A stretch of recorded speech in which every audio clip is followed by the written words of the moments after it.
I'm Steve Ember with the VOA Special English Economics Report. This week in Washington, the new chairman of the Federal Reserve made his first appearances before Congress. Ben Bernanke says the economy has performed well even with increased military spending and the storm damage along the Gulf Coast. But Mr. Bernanke says inflation is still a concern because of energy prices. That means the Federal Reserve could continue to raise target interest rates. On January 31st, the central bank approved its 14th increase since June of 2004. The action came on Alan Greenspan's last day as chairman. The Federal Reserve affects interest rates mainly through its open market operations.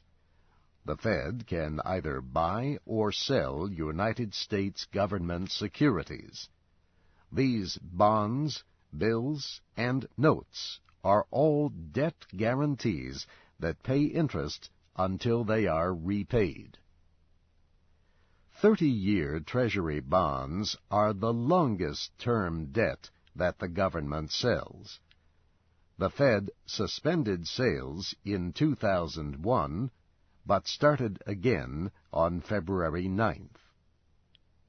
The Open Market Committee of the Federal Reserve trades in securities as a way to increase or decrease the money supply. If the Fed wants to make a purchase on the open market, it places an order through its trading offices in New York City. The Fed buys the securities from dealers. It credits the amount of the sale to the dealers' banks. Those banks then have more money to lend, which increases the money supply. More money in the economy can drive down interest rates. People and businesses borrow more when lending costs are low. If the Fed sells securities, this shrinks the money supply and can drive interest rates up. A smaller money supply can ease inflationary pressure. The Federal Reserve has two other tools. One is called the discount window. This involves three special interest rates that the Fed really does control. Banks can borrow at these rates for short periods.